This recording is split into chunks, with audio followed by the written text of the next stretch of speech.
Video ini hanya untuk mereka yang punya logika. Bagi yang tidak punya logika, skip aja. Prabowo menegaskan komitmennya untuk berantas korupsi.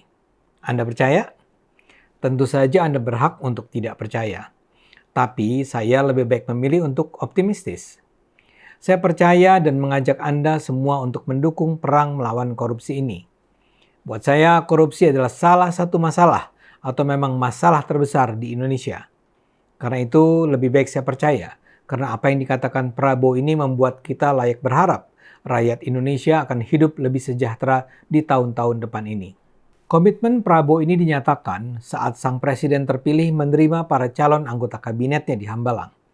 Di sana dia memperingatkan para calon menterinya agar tak mencuri anggaran negara. Dia juga mewajibkan mereka untuk menandatangani fakta integritas. Ini adalah tindakan penting di masa awal pemerintahannya. Banyak pihak mempersoalkan jumlah kementerian di pemerintahannya. Kabarnya ada 48 kementerian.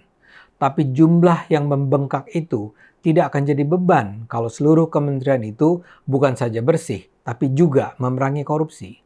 Prabowo sebelumnya di depan para ketua partai mengatakan bahwa dia minta agar mereka tidak menugaskan kader mereka yang dikirim ke kabinet untuk mencari uang dari APBN. Dia juga minta para menteri barunya tidak mencari keuntungan dari jabatan apapun yang diberikan. Dia bilang dia tahu partai politik membutuhkan sumber dana untuk bisa bergerak. Tapi pendanaan partai politik, kata Prabowo, harus diperoleh dengan cara yang tidak bertentangan dengan hukum, apalagi dengan praktek korupsi. Sebagian Anda bisa saja menyebut Prabowo hanyalah PHP alias pemberi harapan palsu. Tapi soal perang melawan korupsi ini terus dia kumandangkan di berbagai kesempatan. Bukan cuma sekarang, tapi juga di masa lebih awal setelah dia terpilih. Pada Agustus lalu misalnya, dia juga bicara soal korupsi di acara penutupan Rapimnas Partai Gerindra.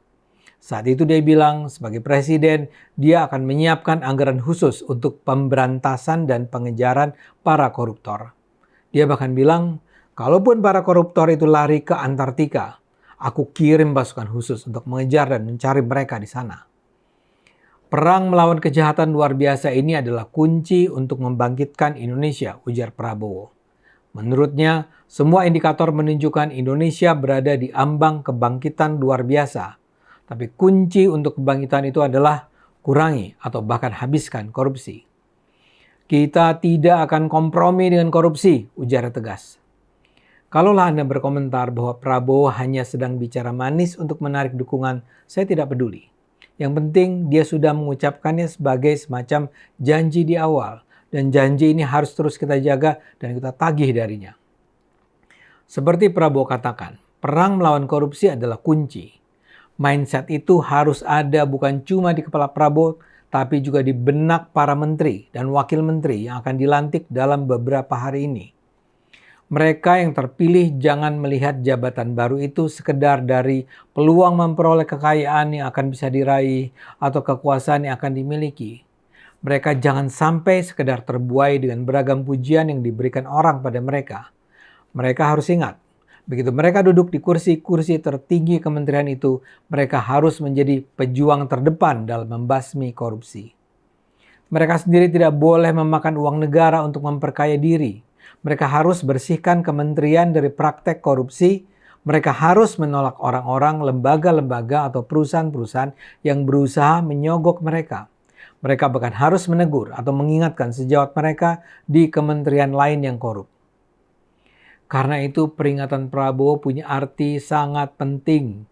Dia mengingatkan orang-orangnya itu bahwa dia tidak akan tinggal diam bila mereka bermain-main dengan uang negara. Ini tentu saja bukan pekerjaan mudah. Negara Indonesia adalah negara yang korup. Kita memiliki presiden sebersih Jokowi dalam 10 tahun terakhir. Dia jelas jujur, bersih, berintegritas. Tapi apakah dia berhasil membangun pemerintah yang bersih dari korupsi? Tidak juga. Paling tidak kita bisa menyebut ada 6 menteri dalam 10 tahun pemerintahan Jokowi yang ditangkap karena terbukti korupsi. Keenam orang itu adalah orang-orang yang dikirim partai-partai politik ke kabinet Jokowi. Dan keenam-enamnya menduduki kementerian berbeda. Yang terbaru adalah Menteri Pertanian Syahrul Yassin Limpo dari Partai Nasdem yang ditangkap tahun lalu. Lalu ada Menteri Komunikasi dan Informatika Johnny Gerald Plate, juga dari Partai Nasdem, ditangkap tahun 2022 karena mengkorupsi BTS. Setahun sebelumnya, Menteri Sosial Juliari Batubara dari PDIP ditangkap karena perkara suap bantuan sosial COVID-19. Pada 2020, Menteri Kelautan dan Perikanan Edi Prabowo dari Partai Gerindra ditangkap karena menerima suap penerbitan izin budidaya dan ekspor benih lobster. Lalu ada juga Menteri Pemuda dan Olahraga Imam Nahrawi dari Partai Kebangkitan Bangsa yang terjerat korupsi suap hibah dana KONI. Dan terakhir adalah politikus Partai Golkar Idrus Marham yang pernah menjabat sebagai Menteri Sosial terjerat kasus suap proyek PLTU Riau. Itu hanya 6 menteri yang tertangkap. Apakah menteri-menteri lain tidak korup?